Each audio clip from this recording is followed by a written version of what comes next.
Today, the White House revealed if President Biden plans on taking any executive action anytime soon on the southern border. The White House seemingly saying, don't count on it. So why not? We're going to get into that coming up here on The Hill in moments. But first, you are looking live right now outside Columbia University. You've seen that scene there for days. Professors earlier today locking arms with students, students refusing to end the encampments earlier today after blowing past their 2 p.m. deadline. Now, Democrats here in Washington are calling for action. 21 Democrats, in fact, have said if Columbia doesn't get with it, then the Board of Trustees should resign. One of those members who is making that demand joins us here on The Hill in moments. Come on in, I'm Blake Berman. This is The Hill on NewsNation.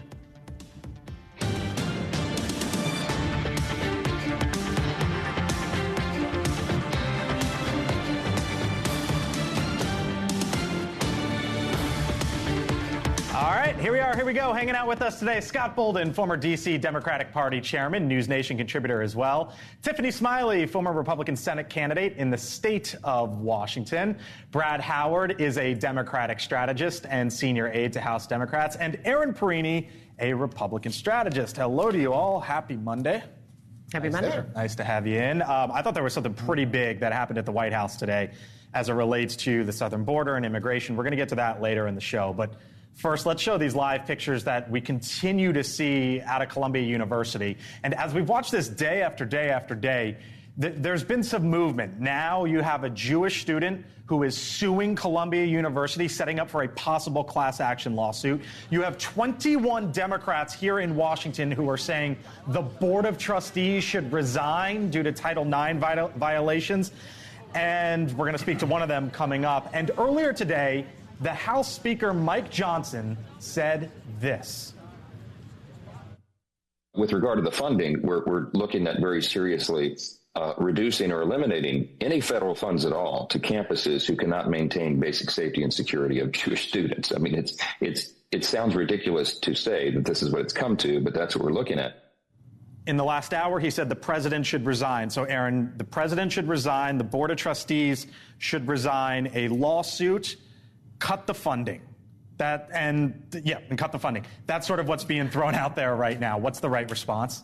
The right response is definitely for Columbia officials to take accountability for the fact that they have lost absolute control of their campus here. The president of the university should resign, and that's because her word doesn't mean anything anymore. She said 2 o'clock, encampments need to be gone, students need to be getting back to classes, and what's happening instead, she is yet again bending the knee to students who have shut down the functionality and made Columbia an unsafe space for Jewish students in this country. That is dangerous, and it should not be allowed. And I agree. The funding? Absolutely. Why would we provide taxpayer dollars when Jewish students are not allowed on these campuses? Go after the endowments? Absolutely. You should go after the endowments for a number of reasons. One, go after the endowments to pay off the student loan debts that these universities are making these kids rack up. But let's go. Okay, yeah. I appreciate the political rhetoric, but here's the political reality. It's rhetoric, and I'll tell you why.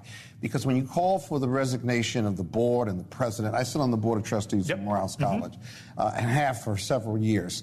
The reality is, what do you want the president to do to make this right? You have professors, you have students there, you have rebel-rousers who are anti-Semitic, but you have students who are against the war and how Israel has implemented it, and the fact that they want to cease fire.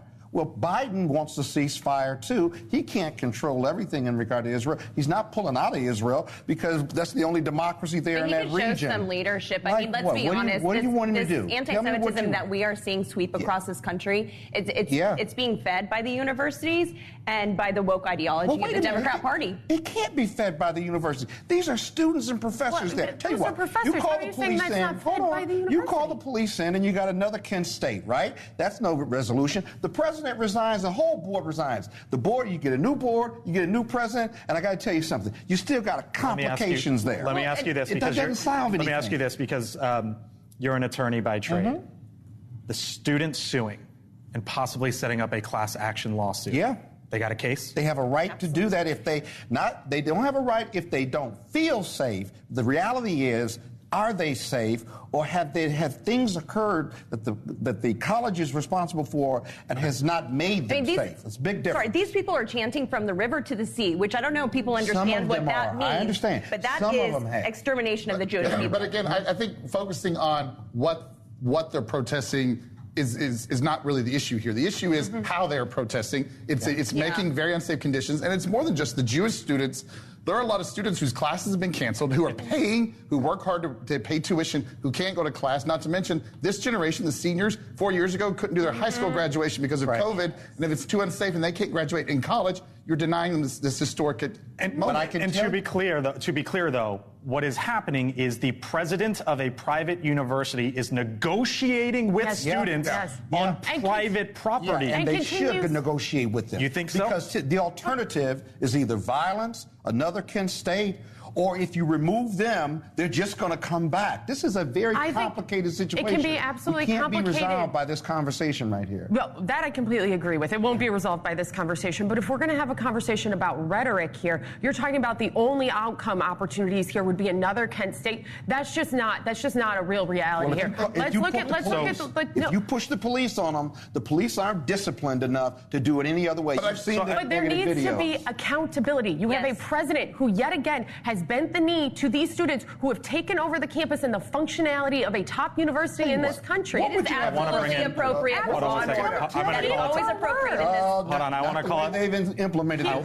going to call a timeout here, and I want to bring in one of those 21 Democratic members of Congress who signed that letter today telling Columbia's Board of Trustees it is time to end the encampment. Come on in, Congressman Greg Lansman of Ohio, joining us live here on the Hill. Congressman, thanks for being with us.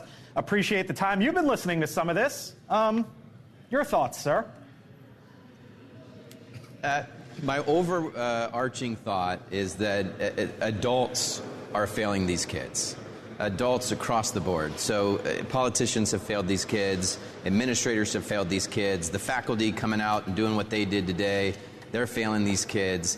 It is really important for the adults to keep everyone safe, which they can't do unless they get rid of these encampments, and to help educate folks to understand the difference between free speech and hate and dangerous speech, the difference between protesting and chaos, the First Amendment versus Title IX, so that kids understand that they can protest, but they can't do it like this because you can't keep them safe and you can't keep other students safe.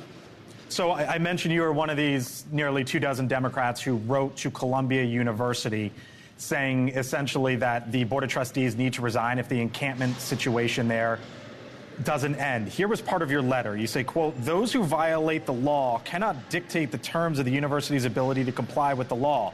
It is past the time for the university to act decisively, disband the encampment, and ensure the safety and security of all its students. The time for negotiation is over. The time for action is now." To be clear, sir, you know this, but for our audience watching us here on NewsNation and listening to us on SiriusXM, you are a Democrat.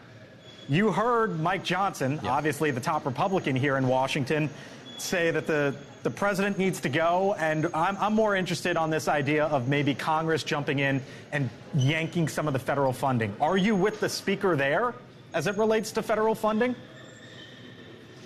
No, not yet. I don't think we're there yet. I mean, the fact of the matter is that the administration did say you have till 2 p.m. today to the students.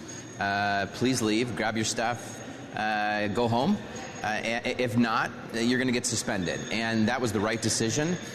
They do need to suspend these kids if they're not willing to leave, and then get them off campus, and they can protest, off this piece of private property, so that everyone else, and it's the vast majority of students at Columbia and across the country who just want to go to class, who just want to go to school, who just want to hang out with their friends.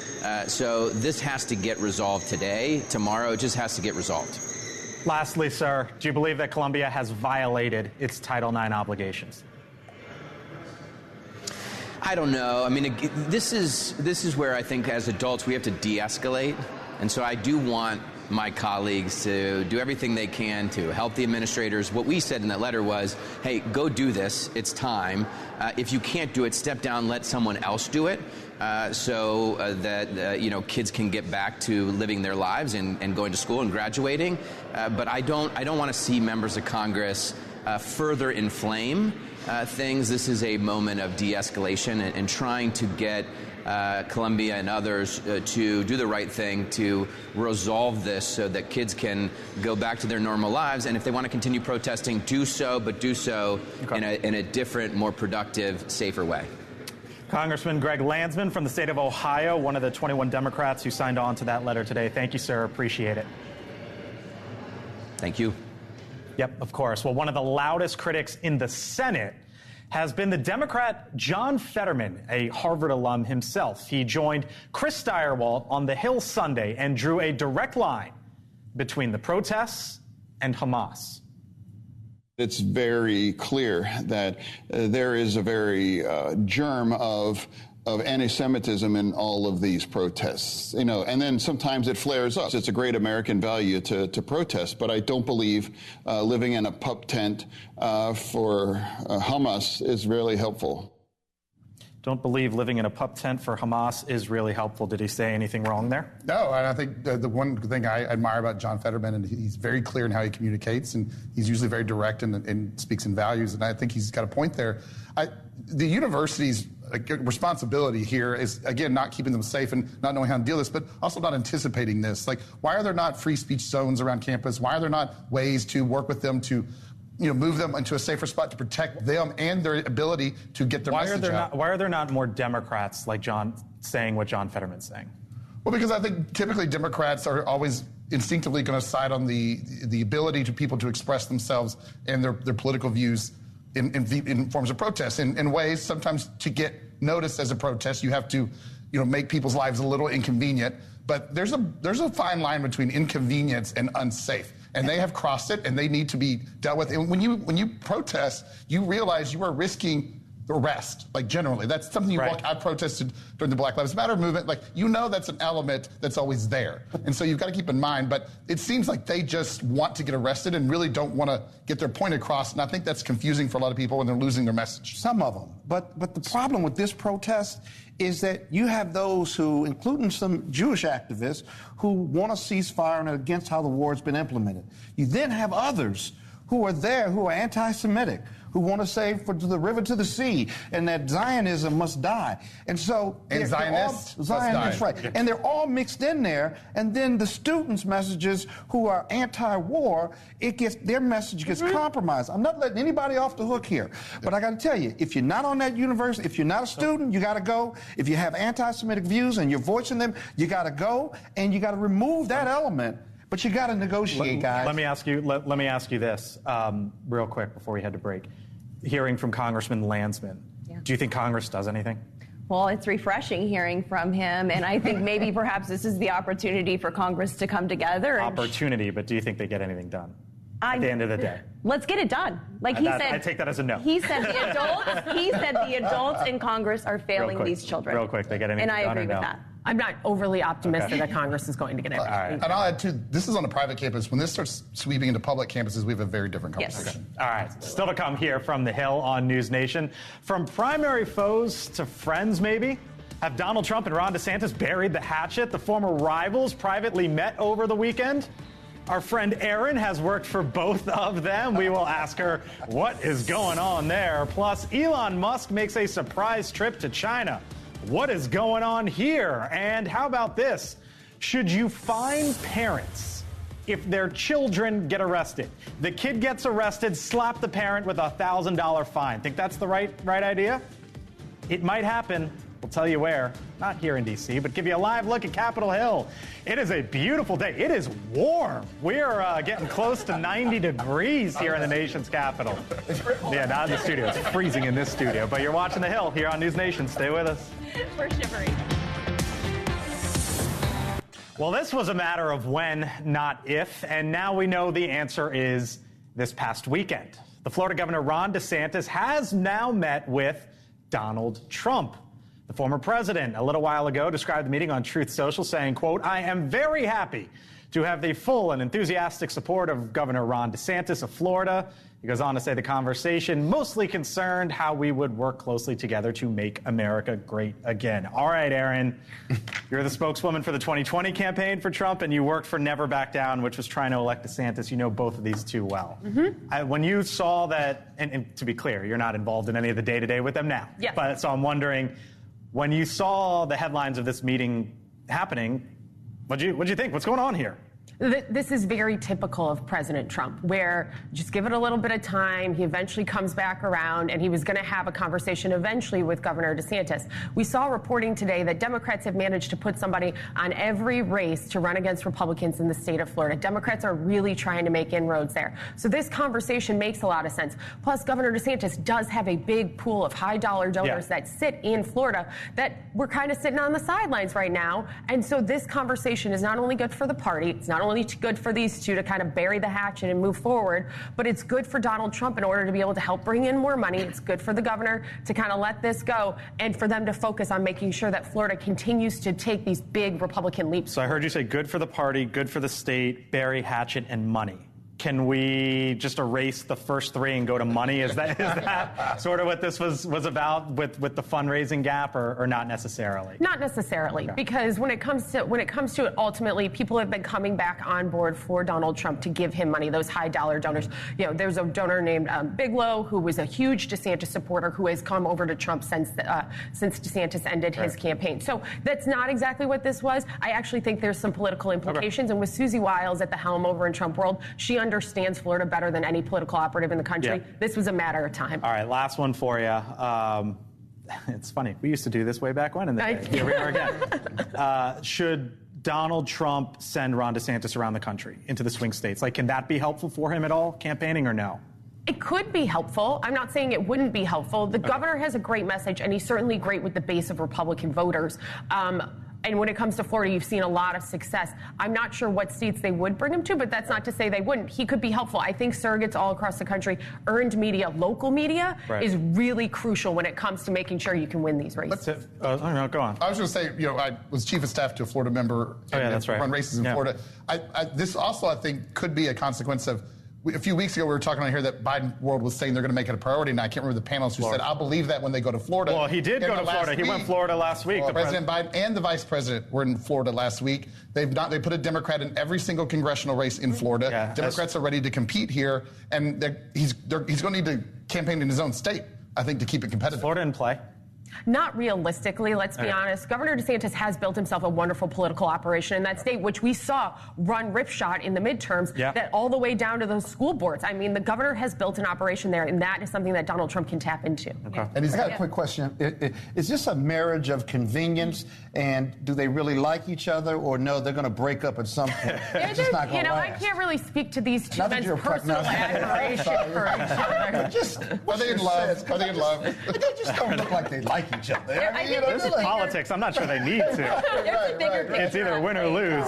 Sorry, I'll give you last word here. More than just the personalities. There's a bigger picture at play. And I think when Ron DeSantis left the primary, he understood that there's more. He had a bigger vision, and that's to save our country. We cannot afford another 4 years of Joe Biden, and Ron DeSantis knows that. He did immediately endorse. Yes, to your point, when he dropped out, he immediately Chris Christie didn't, Nikki Haley didn't, Ron DeSantis did. So this isn't about our feelings and back and forth. This is about our country. All right. By the way, Biden can save the country. Trump right now is ramping up his attacks against the independent presidential candidate, Robert F. Kennedy Jr. Trump on Truth Social saying, quote, a vote for Jr. would essentially be a wasted protest vote. His family is even a target, Trump calling them, quote, radical left lunatics, adding they, quote, can't conceive of their even more liberal brother running. RFK Jr. responded by calling for Trump to debate, saying, quote, instead of lobbing poisonous bombs from the safety of his bunker, let's hear President Trump defend his record to me mano a mano by respectful, congenial debate. And new NBC poll, by the way, shows that RFK Jr. harms Trump, while a new CNN poll shows that it helps Trump. We got a little bit of conflicting messages as to who this might help, who this might hurt. But Tiffany, I think it is notable that Donald Trump in like the last 4 days here, all of a sudden ramped it up against RFK Jr. Yeah, initially watching him like, oh, RFK Jr., he's taking away from Biden. He's not taking away from Trump. But perhaps, he's very, very, like, suburban women really like RFK Jr., and he's gaining ground. I mean, he's a fighter. He knows what he's doing. And so, I think at the end of the day, they don't need to debate. I don't see RFK and Trump? Yeah. Oh, well, that's not happening. I mean, he wouldn't even show up to the debates. No, that was a calculated decision that he did not debate in the primary. There's no reason to. He had such a huge lead. There was no point. That was a good decision. So which one of I kind of want to go around here real quick. In the CNN poll, heads up, it was Trump +6. But when you brought all the others in, including RFK Jr., it was Trump +9.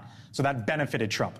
In the NBC poll, it was Trump +2. But then when you brought everybody else in, it was Biden +2. So that benefited Biden. Who I'll start this way. Who at the end of the day, this swings which way? That's hard. If you put 10 polls together, 5 say he pulls from Trump and 5 say he pulls from Biden. I do think the way the other Democratic candidates, the fringe candidates like Jill Stein and a few others, take away from Biden, I think that kind of poisons the poll, whichever way, either one of those polls. Takes away from Biden? I think RFK takes away from Biden, yeah. I mean, the way he approaches politics and the issues he tends to focus on, to me, appeals more to Trump voters, just because anti-vaccine. But he hasn't had to take a position on a bunch of key issues, from abortion to guns. That's what I think is ultimately going to drive a bunch of Democrats back to Biden. Ultimately, I do think he takes more away from Biden than Trump. You have to remember, he's one sitting on the Kennedy name. So as much as he might try to shake that, he has not all of a sudden become some conservative Republican here. He is still very much leaning left in his ideology. By the way, we began the show here on Columbia University. Give you a live look right now where a brand new update now, a campus update at 5, just within the hour or so. Columbia University now says, quote, "We have begun suspending students as part of this next phase of our efforts to ensure safety on our campus. Once disciplinary action is initiated, adjudication is handled by several different units within the university based on the nature of the offense." So it seems like Columbia University now says it will start suspending students. All right, there is still much more ahead here on the Hill. Remember the reports from earlier this month that President Biden planned to take action along the southern border by the end of the month, so in the next couple days? That hasn't happened. And now the White House says the president spoke over the weekend with Mexico's leader. So what could come next? The White House asked about this today, and they seemed pretty definitive. Will the president take executive action on the border? That's on the other side of the break.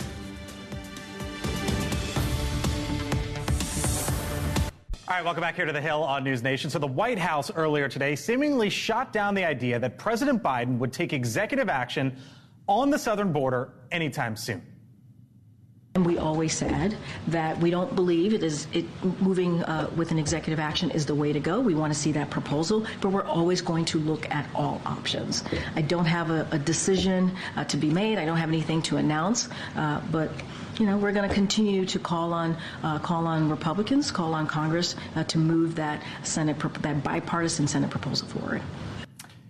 Instead, the White House says President Biden spoke with his Mexican counterpart over the weekend, saying, quote, "The two leaders ordered their national security teams to work together to immediately implement concrete measures to significantly reduce irregular border crossings while protecting human rights."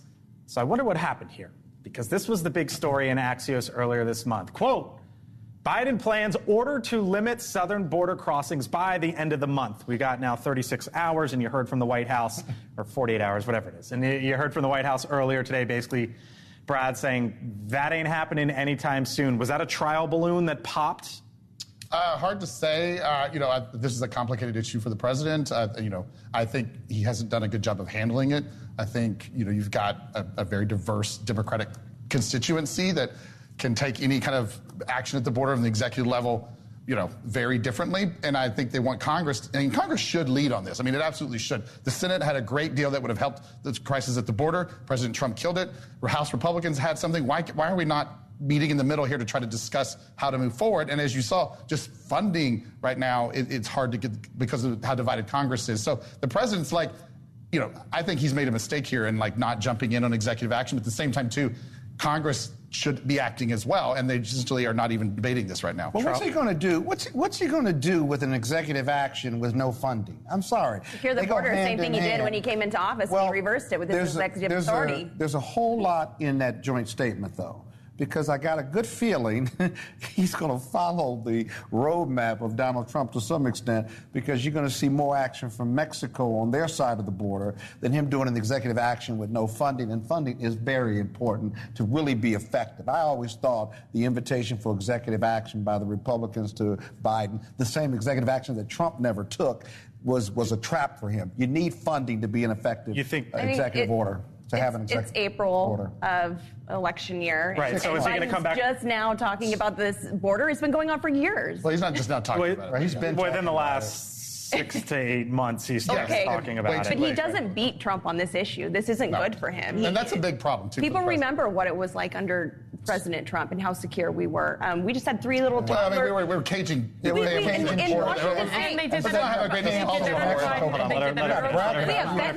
have fentanyl coming across. I mean, we had 3 little toddlers. One died. 2 poisoned by fentanyl in Washington State. We have 50,000 children. That wasn't happening. But actually, that's motivating liberals. That wasn't before. Aaron, let me ask you the question that I started with. This was floated earlier this month. Scoop: Biden plans to limit southern border crossings by the end of the month. And here we are, and the White House says today, ain't happening. So what was that all about? Was that a trial balloon and there was pushback from the left? What was that? I could fully believe the instance that this was the second trial balloon, because remember, they've done this before where they floated the idea of doing executive action around State of the Union time. Right. And neither of them really worked for this And then he went to the border. There was some talk, will he do something? But he didn't. Right. And I will say this, if I'm the White House Communications Office right now, I've got a bigger problem on my hand, because reporters are going to start not believing what I'm telling them when I give them a scoop about an executive action. And instead, it never happens. You put yourself, as a professional communicator, you put yourself in a really bad position. Blake, if I gave you a scoop, I was like, yep, end of the month. I'd be upset at you. Exactly. This White House discredits themselves as a communications professional arm for the president.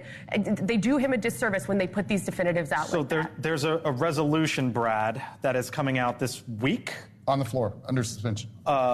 Congressman Tony Gonzalez, who's a Republican from the state of Texas, and it essentially goes after President Biden and his handling of the border. And you believe, correct me if I'm wrong, that there are, and you can see some of the instances here for what they sort of the claims that they make against the president. You believe that Democrats are going to sign on to this? Yeah, I've talked to a few in the Blue Dog Coalition, which are the moderate Democrats in the House who are focused on national security and fiscal responsibility. They are fed up with this border crisis as well and in action on it. And this is a pretty harsh terms in this resolution directed at the president, and members of his own party are considering voting for it. I think when you look at this issue, it's a number 1 or 2 concern with voters. And, you know, Congresswoman Marie Gluesenkamp-Perez has a great way of taking this. She's one of the co-chairs of the Blue Dogs.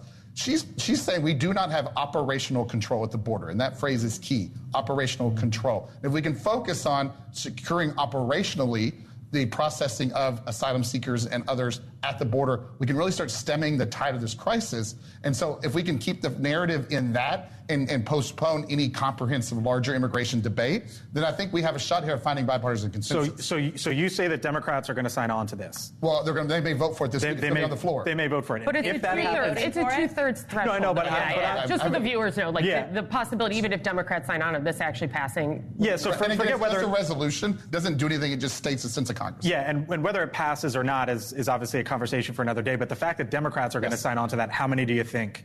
I don't know, but you know, the Blue Dogs right now I think have about 12 members. Does that catch the president's attention? I think so. And like you've got great Blue Dogs like Henry Cuellar of Texas. I don't know how he's voting on this, but he's a great messenger as a border state Democrat. Vicente Gonzalez, same thing. And they are saying the operational control is not there. And they have races to win. Well, what else does Biden need to get his attention? I mean, you can't ignore it. I mean, it's just not going away. And if I was Biden, his campaign team, or even the White House, I mean, I'd be like what I say on the show all the time. We need to do something. Right. Do something. And these members carry exceptional weight, I think, with the president and with Jeffries because they are the majority makers. All right. Well, while executive actions on the border not happening anytime soon, it seems like you heard there from the White House, neither is a decision regarding menthol-flavored cigarettes. We got an immense amount of feedback, and this is including various comments and feedback from civil rights organizations and also the criminal justice movement. And we want to be really mindful to that. It's going to take more time. I don't have a timeline. A ban could have potentially caused blowback from black voters. And so in this election year, no decision on a public health decision due to, Scott, essentially the politics of all of this. Yeah, I'm not sure how this is going to play as far as black voters, because the black vote or the civil rights organizations and leadership were split on this. Yep. Many were for the ban, including many members of the Congressional Black Caucus. There are others, like Dr. Chavis and others from the NMPA, who wanted the ban. Now, the Black Police Officers Association, I think Noble, they certainly were against the ban, I think. There's a real split here. This is why, right. Again, menthol-flavored cigarettes is public health. Mm-hmm. What you just described essentially is politics. Right? Maybe, but the idea that they're banning menthol cigarettes, the cigarette companies who heavily target black voters, saying that they normally would like, they tend to want menthol cigarettes, is a real health issue there. Those who don't want to ban is because they think that it'll create an underclass or another underlying level of criminality in various communities, urban as well as rural communities. And by the way, before you jump in here, Donald Trump's White House punted on this too. Yeah. So now the Trump White House punted, the Biden White House 4 years later, Brad, is now punting. Well, it is there is a politics in everything we do in D.C., but there's also, again, allowing the law enforcement to have another reason to enter someone's home or stop someone is a public health concern, because we see what tends to happen in those situations.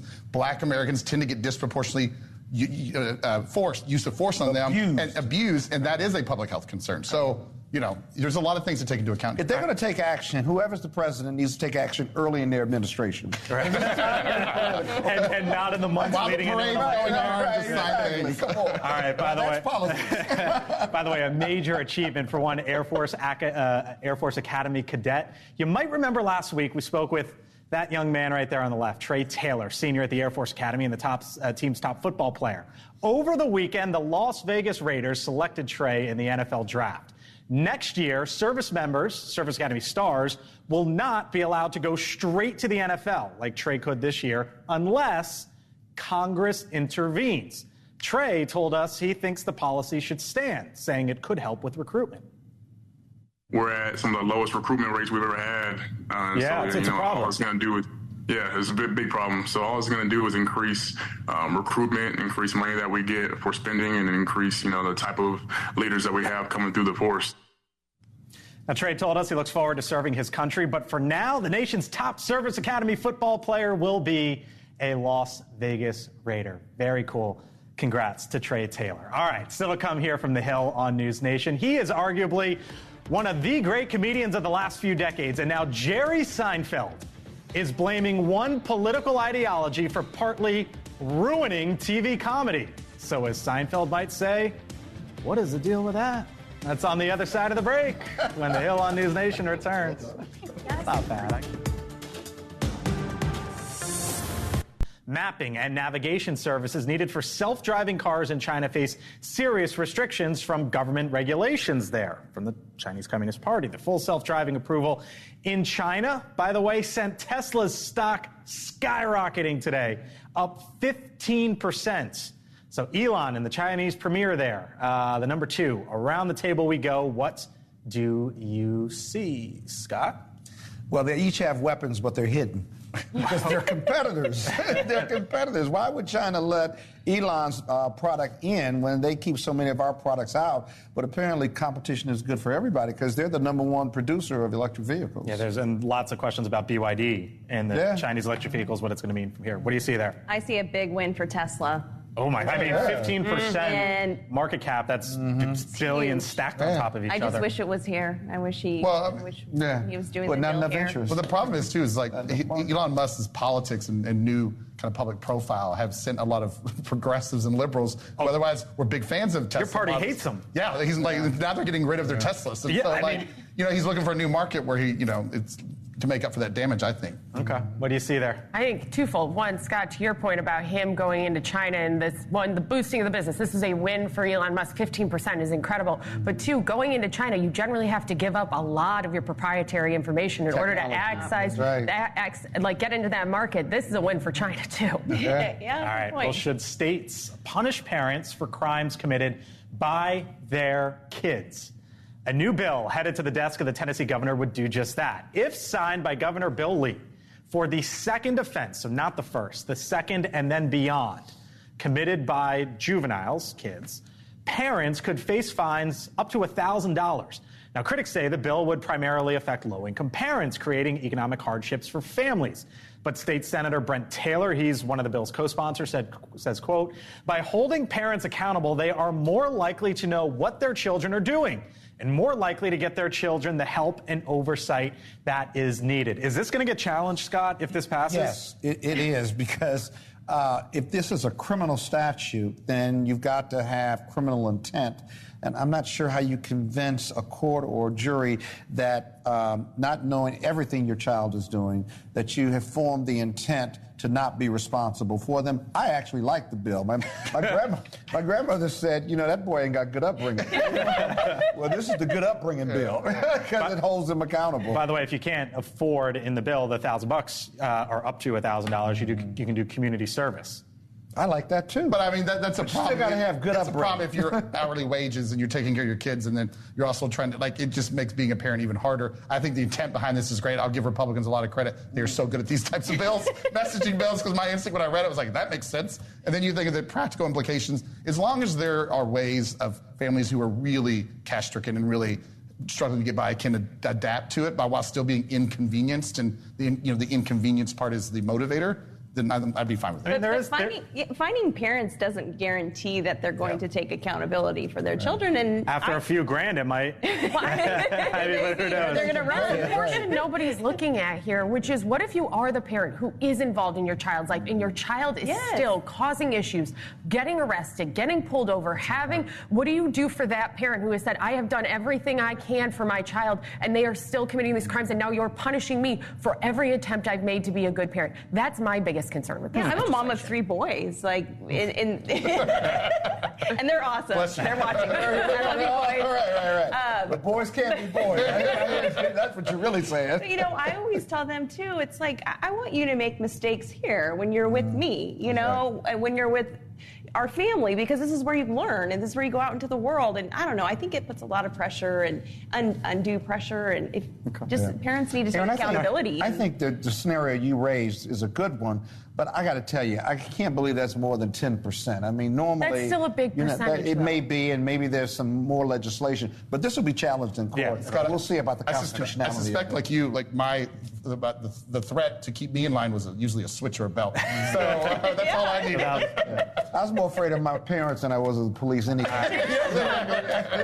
What is the deal with the extreme left? Jerry Seinfeld says the left and, quote, PC crap, as he put it, is ruining television comedy. He spoke on the New Yorker Radio Hour podcast over the weekend. Listen here.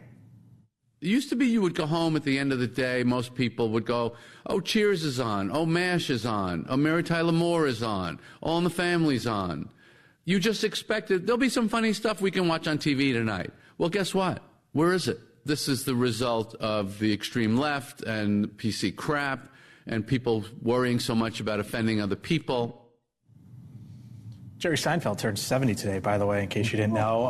Is he on to something there? I don't know. One of my favorite shows today still is South Park, who is the most offensive. So South Park entering its 27th season. Yeah, Always Sunny in Philadelphia, its 16th season. The Office ran for years on end. I think it's intent. Like, if you're not targeting from a place of hate and you're targeting from a place of humor, I think that matters a lot, and how it's presented in the history of it. One of the great things about South Park is they offend everybody. So it's a model that seems to have worked. But I think it's comedy. We got to sometimes just relax. Yeah, and laugh at ourselves. Yeah. It's part of life. Life seems so heavy, and the woke mob is killing everything. Yeah, but what is Seinfeld's issue? Because Seinfeld was pretty clean comedy. Yep. And his stand-up was pretty clean comedy. He basically says the left.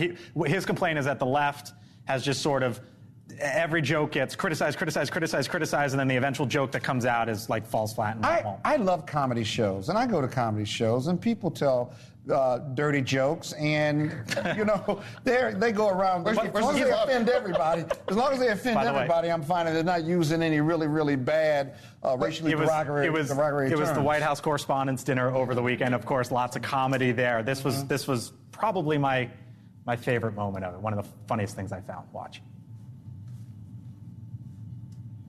Parental is here tonight. Sorry, I meant the New York Times. I forgot they do stuff in addition to puzzles. I have to say, it's not a great sign when the only thing keeping a print media company alive are games people play on their phones. So Colin Jost was going around the room welcoming all the media organizations, and he said, Wordle is here tonight, meaning the New York Times. Pretty good. I think that has to be the hardest gig in comedy is to do that. And let me tell you, they would actually be best served if you become the comedian for the White House Correspondents' Dinner, bring in a Republican and a Democrat, 2 communications operatives, and they'll tell you which is going to fall flat there. But to this debate we're having, there was an impressionist, a Donald Trump impressionist that also did like Mitch McConnell and a bunch of other people. He took it way too far, and the crowd on both sides universally was kind of booing him. Leland Vittert, other side of the break, joins us. You're watching The Hill here on NewsNation. Stay with us. So before we say goodbye, here's a story that caught our eye. Senator Ted Cruz's proposal to allow lawmakers facing credible threats to get special security escorts at airports has been blocked by the Mississippi Congressman, Democrat Benny Thompson, the top-ranking Democrat on the House Homeland Security Committee. Now, Thompson reportedly blocked the proposal after the TSA lobbied against it. Leland Vittert, host of On Balance. Ted Cruz is a smart guy. He really is. Mm-hmm. Why he would want to call attention to incidents of him in airports? Do we have the photograph? I think we do. Do we do? You remember Cancun Cruz? The big cold snap when Texas had that massive cold snap, and who was going to Cancun, Mexico? Senator Ted Cruz, and now he's saying, you know what, if there's credible threats, we should have extra escort. Well, not only extra escorts, but a way to get around all of said possible photo ops.